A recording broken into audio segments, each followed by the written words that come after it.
Ladies and gentlemen, breaking news. Earth-shattering news.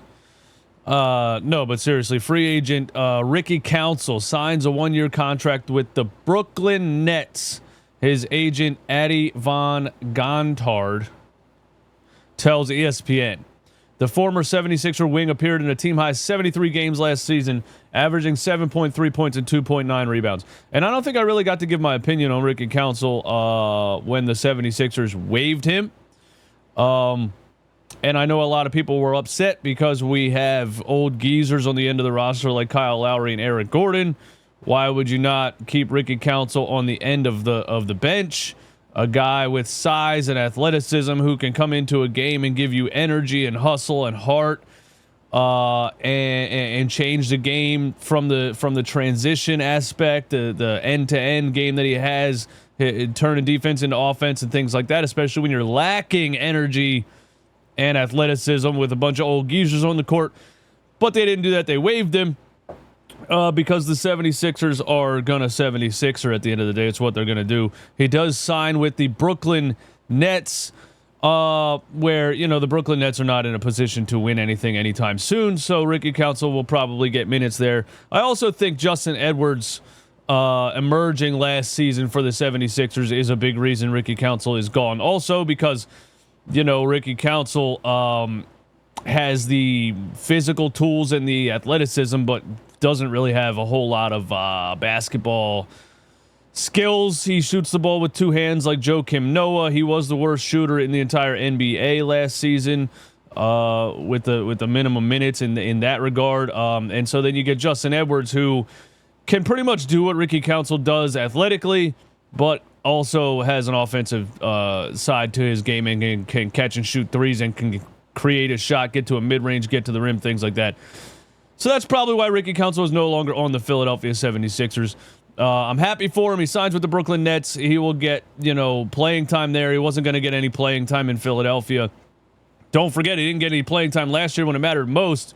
But shout out to Ricky Council. I want to go back and remind you guys Ricky Council's time with Philadelphia and what happened, which is just, do you remember? There was a game.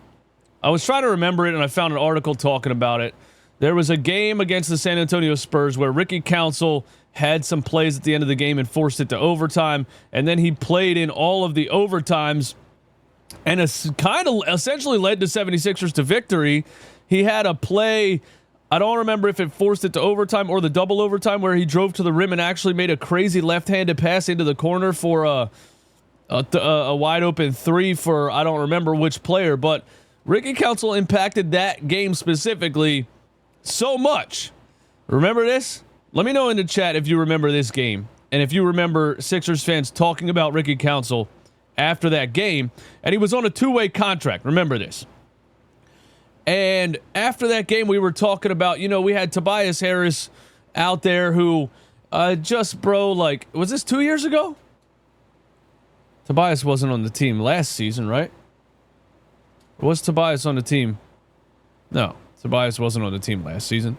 So this was 2 years ago. But either way, 2 years ago he was on a 2 years ago before he signed the 4-year deal. I'm sorry, edit that out. I'm not editing shit. 2 years ago he was on a 2-year deal and this game happened. And we had Tobias Harris out there and Kelly Oubre, but really Tobias Harris was like the wing, that sometimes got exposed for his lack of fire, right? His lack of just diving on the floor, extra effort type of things. And when we saw Ricky Council do these things in the game, Sixers fans started to say, wow, Ricky Council's the guy that we need in that wing spot, at least off the bench, bringing spark, bringing energy, bringing fire to the team and changing the energy of the team. And so he was on a 2-year contract, he was on a two-way deal. And leading up to the playoffs, the 76ers desperately lacked athleticism and youth in the wing position. So the 76ers had to sign Ricky Council to an active NBA contract to make him eligible for the playoffs. Remember this. We were like, we need Ricky Council for the playoffs. And clearly even Daryl Morey was like, we need Ricky Council for the playoffs. So they signed him to a 4-year, $7.4 million contract to make him eligible for the playoffs. And there's a quote from Nick Nurse at the time talking about Ricky Council. And he said, that's a heck of an accomplishment for him. I would have said yes, we were excited on draft night when we got him. I thought his summer league was so-so, but since then he's really done a great job. He's earned his spot. He competes every day. There were at least 3 times last night versus the Magic I just about pulled the trigger to put him in the rotation. This is how Nick Nurse thinks about the game, bro. Like, it's so overcomplicated, and it's such a... Every decision is such a deep equation, and you know, like he won't just throw Ricky Council in a game versus the Orlando Magic in the regular season, you know. But then he'll pull Jared McCain out of a fourth quarter when he almost has a back-to-back 30 piece and put Kyle Lowry in there the last 5 minutes of a game and lose a game. It's just a politics guy. He plays his best friends, and when it comes to young guys, young unproven guys like Ricky Council, I almost pulled the trigger about 3 different times, but I just couldn't do it. I just couldn't put him on the floor. Remember that? Against the Orlando Magic in the regular season.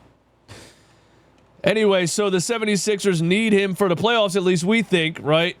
And they sign him to a 4-year contract to make him eligible for the playoffs. So we feel like we have our guy that's going to come off the bench that has the size and athleticism and youth, and is going to bring a spark to the team. And the 76ers play the New York Knicks in the playoffs. They get absolutely destroyed in all of those departments I just talked about. Hustle, youth, size. There was games where Josh Hart had 18 rebounds. They were getting destroyed in transition. And Nick Nurse played Ricky Council 0 minutes in that playoff series. He saw him do what he did in the regular season in certain spurts. He made the comments. They signed him to a contract to make him eligible for the playoffs. You got beat badly in every marginal department that Ricky Council was bringing to the team, and you played him 0 minutes in the fucking... He didn't put him on the court for 5 minutes. Not once, bro. He played him 0 minutes.